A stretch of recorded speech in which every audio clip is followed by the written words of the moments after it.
And we're back, and welcome to another edition of the Arms Race. This is the weekly series that puts two quarterbacks who are about to face off squarely in the ring and decide who the winner will be.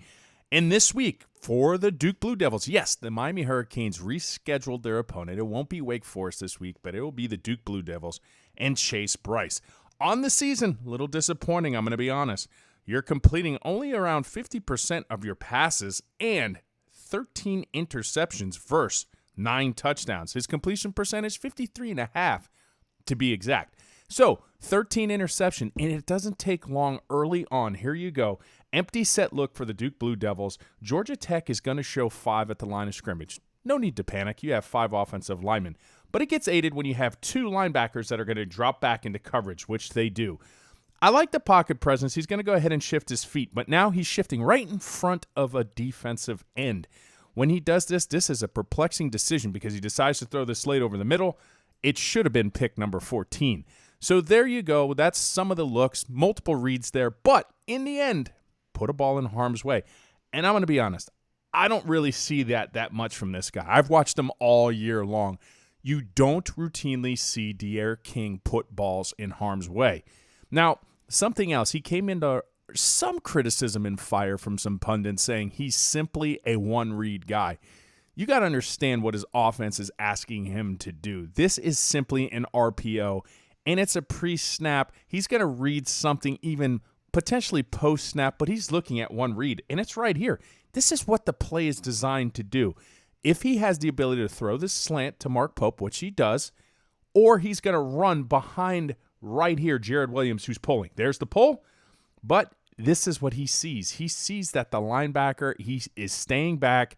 He sees an opportune window, and even when somebody's bearing down on him, one read, but it's a perfect read, it's a perfect ball, and that's how you go ahead and extend the chains. He doesn't put the ball routinely in harm's way. I'm just saying it. I just want to piggyback off that last look, because remember when I said Jared Williams, he'd pull, and you would have D'Eriq King essentially run behind him. Well, this is exactly what's going to happen here.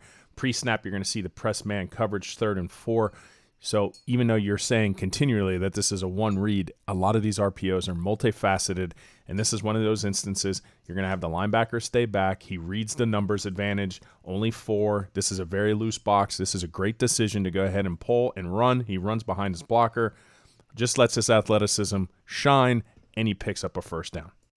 So not only is Chase Brice for Duke facing a 3rd and 6, he's also going to be facing some cloud coverage. You're going to have 7 Georgia Tech defenders drop back into zone responsibility, including the back 4, who are essentially in a quarters variety, taking their essential quarters on the rail all the way down to the field. Now, I've always liked Cutcliffe coach quarterbacks. I like at the snap of the ball how he's going to go ahead. Good head discipline, keeps it right down the middle of the field, and that's going to keep your safeties at bay, which it does. Now, they're staying a little bit flat. This is going to constitute a little bit of a closed look for me. In this case, you're going to go ahead and focus your direction out at your read, which is now this boundary safety.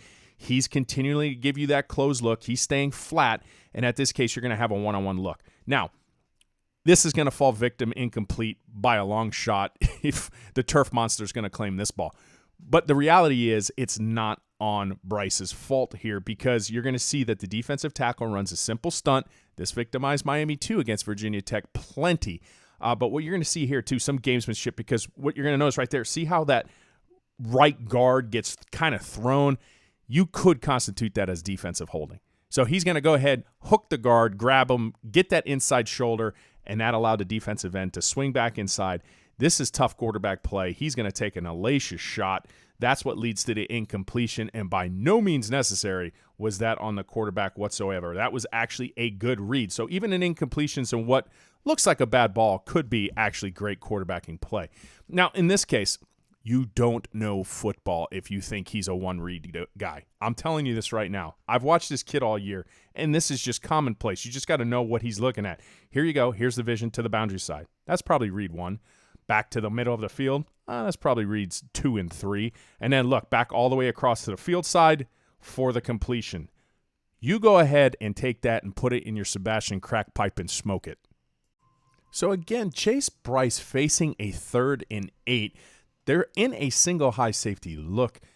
And once again, they're going to drop 2 more defenders right here into coverage underneath. Now, you could have multiple looks, and this is exactly what's going to happen here. You're going to see Chase Brice looking around. There you go, looking, going ahead, serving the boundary side, looking. And then this is just, you want to see forcing a football.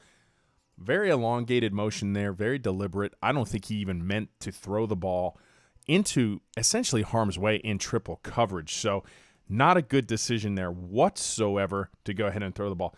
Now, here's going to be, I want to show you at the line of scrimmage what quarterbacks do. Because I take offense a lot of times, oh, he's a one-read guy, he's a one-read guy. Well, if the one read is there, and we just showed you on the last clip how he surveyed the whole field, but just watch D'Eriq King pre-snap. Look at him survey the defense. Look at his head swinging from left to right. Now, right here, prior to the snap of the ball, based on the pre-snap look, you already know he knows where he's going with the ball. And watch the footwork to prove it. Because right there, that final step, you see how it's directly in line? This is what leads to a perfect ball. Arm comes out a lot quicker out of D'Eriq King's hands than it does Chase Brice's.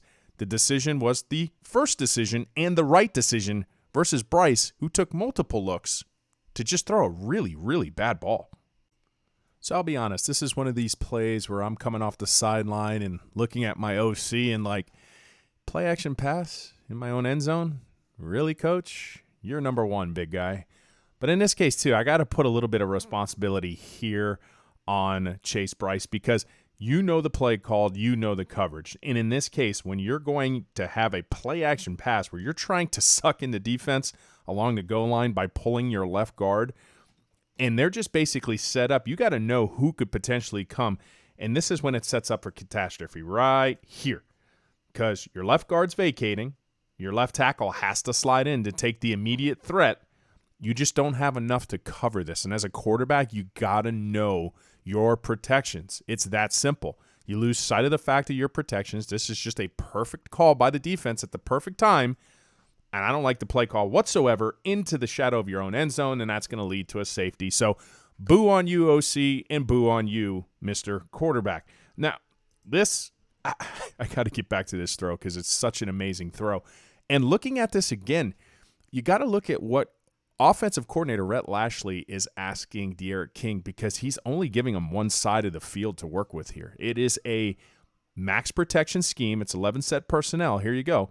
And this is why I mean he's only giving him one side because there you go. Your tight end staying in the block, your running back staying in the block, and it's just a dummy route here to the boundary. This is not any serious route. He's just kind of running off his defender. And to me, this is just giving him a smash at the top. He's reading a basically bracket defender, whether the cornerback stays high or low, and he's making his decision process based on that. Or he's going to go ahead and just run and become an athlete. And that's the play. That's what he's asked to do. You can't blame him for looking at his side of the field. But you know what? You can praise him on this ball. What sorcery is this? So this isn't going to be comparison clips because I don't have a D'Eriq King interception to compare this to. But I have a problem with the construct here, and that's right here with the slot 2, because the slot 2 is going to be right at the hash.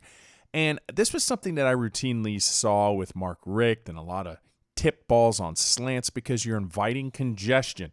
This is going to be a strictly play action pass. Pay attention to the ball fake. It's going to go into the belly right there. It comes out quick, and you know who doesn't take the bait? Linebacker doesn't take the bait, and he is right in your slant window. Once again, focus right here, right on the hash, right? You're 0-0 on that hash. You're +2, you're +3. Maybe you have a little bit more window to operate. Your ball fake's not good enough to suck away this linebacker from the slant window. He's right there. Easy tip ball, interception. So the winner of this week's arms race, it's rather obvious. D'Eriq King is going to go ahead and take this. Just his ability to be a better playmaker. He has the ability to keep teams honest with his feet. He has a quicker release. He's the reason why Miami is 7-1. Let's just be honest.